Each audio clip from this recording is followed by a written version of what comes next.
The Olympic Games of London are beginning, and we are here in House Qatar, a special place because Qatar is investing a lot in sport, but especially we are here because to speak about the women of the Gulf that now have the possibility to compete in the Olympic. And for this reason, we have had the opportunity to speak with Nawal El Moutawakel. Nawal, today you became Vice-President of the IOC. In 1984 has begun your adventure in this world of sport. What can be done for women now, more than before? First of all, I would like just to highlight that this London Olympic Games will be historical for me, because it is a Games that show the world that women are capable of doing miracles. For the first time ever in the history of our movement, we will witness all the National Olympic Committees being represented by at least one woman in their team. Secondly, for also the first time, we will see the US team, their female, more represented their male team. And this is, I think, for me, it's really important. And for the first time, again, ever, we will see 3 women being accepted or elected within the executive board of the International Olympic Committee organization, which was in the past male-dominated. Today is opening up a door wide open for women to be a sports leader, for women to be competitors, for women to enjoy the love of the sports, to enjoy anything dealing with the sport. And I recall in 1984, when I competed for Morocco, I was the only female in a male delegation. And I wondered why it was that way. And 3 decades later, I see women today competing from Saudi Arabia, from Qatar, from Brunei. This is, for me, it's a small revolution. And as I was speaking with one of my colleagues now, she said, yes, we can dream in life, and dreaming is not banned. And these girls can dream that in the future they can win. Because it was my dream in 1984. My dream was to attend a certain performance, to participate at the game, and also why not to win. And I did win. And that opened up that door that I talked about, a wide door and a wide horizon to many women from Africa, from Arab states, from around the globe, to say, yes, we can. Yes, we also can dream. Yes, we can also make it. And I think this Olympic Games here in London will be remembered forever.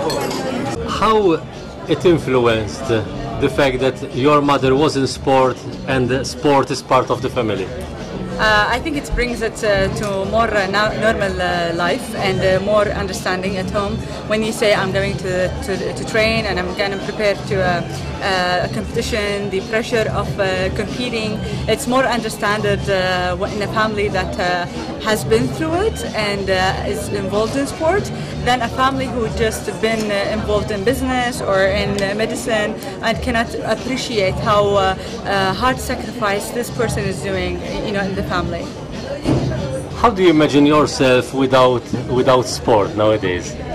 I think it's very sad to be living without sports, any kind of sports, a competitive level, fitness level, health level, anything that keeps you moving and keeps your mind healthy in the first place. So I can't live without sports, and I do many other activities, even if I'm not training really as an athlete. If you have to give a message to the young girls, to the female athletes in Kuwait, what would it be, this message? Fighting and failing does not mean that this is the end of it, that you've tried. Trying and being persistent every time, trying on it until the end of your possible energy is the the time when you say, okay, I've tried it enough. But failing is part of the journey to be there, to enjoy sport on the highest level. So keep trying and keep fighting. And keep fighting with a good energy, and it will come. Women's sport in Kuwait. What are the new targets now? Actually, after the suffering of being expanded from the Olympic Committee, International Olympic Committee, for more than 2 years, we are at the level of being rehab after the crisis that we have in sport. So I think now with the new participation of the swimmer, the female swimmer, the Kuwaiti girl, and also the shooter, she's an Asian champion also. We hope that we will get into the rank of the Olympian women in the Kuwaiti history, because women in Kuwait have been participated in the level of the international sport since the 70s. My mother was one of them. So I think within the new progress of being again into the line of the International Olympic Committee, being involved there, I think there is a new movement of supporting Kuwaiti sport inside and international. Is all this the development of sport in your country, or is it more change in mentality? No, I think mentality had never been changed in Kuwait. Since the 50s we have a sport.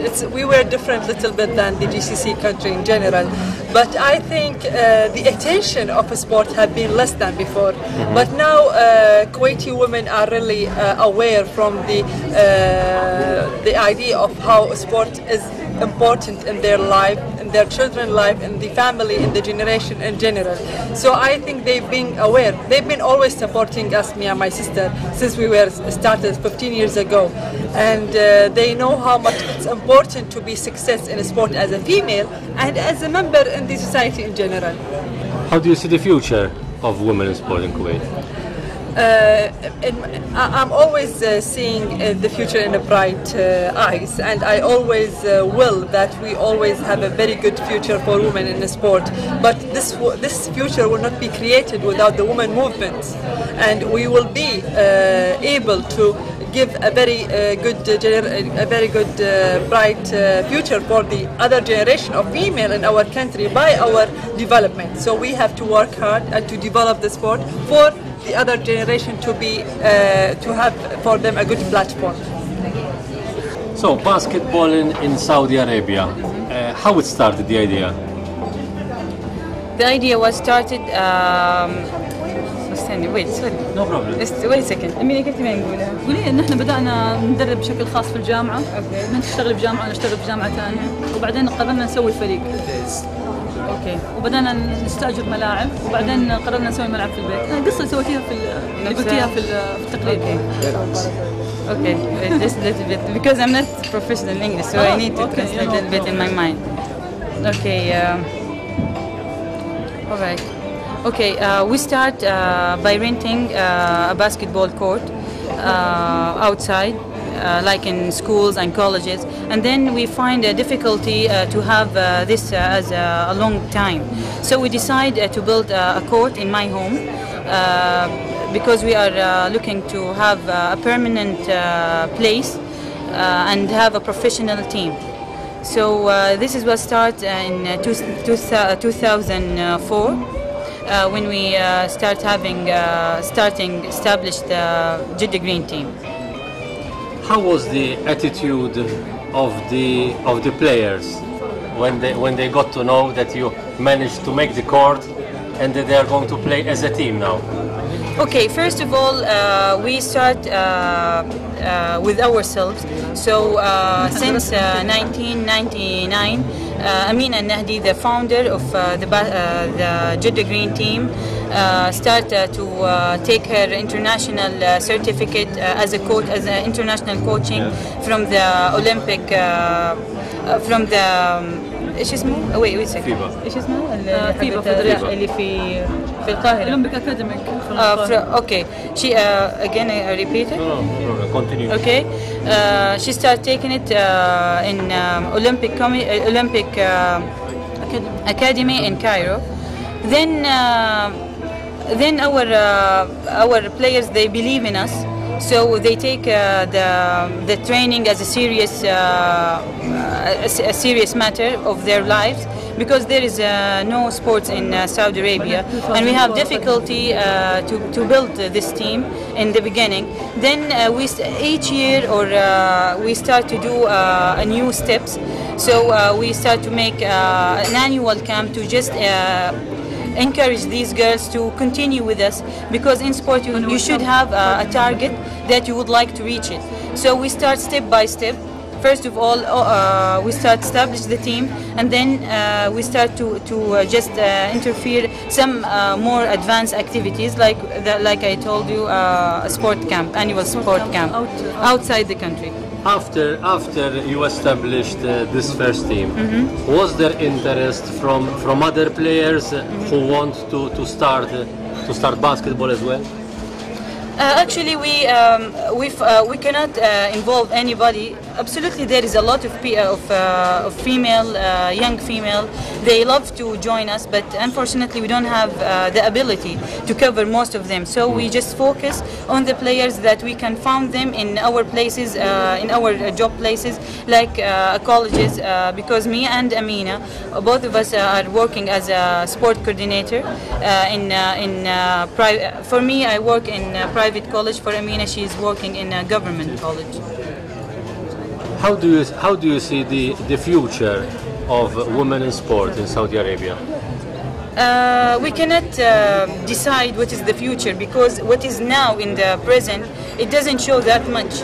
There is no sports in schools. There is no tournament, no official tournament. What is going on in Saudi Arabia is we're trying to do a lot of efforts, personal effort, like we are organizing a sport tournament for basketball, table tennis in all university and colleges in Jeddah. Jeddah Green did this, and also Jeddah Green organized tournament for schools and for private teams.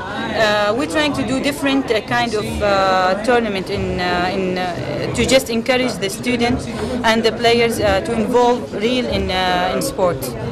Finally, after this new thing which you started in Saudi Arabia, what is the challenge from your side?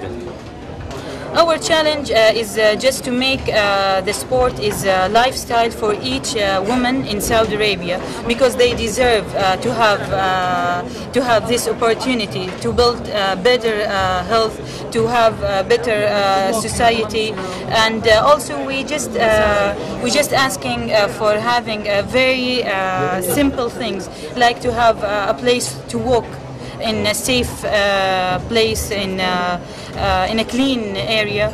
So this is dreams for us. Until now, there is nothing specialized for women. Even there is no special beaches. They can have a fun, they can relax, and they can build more socialize and build their health in a very in a good way.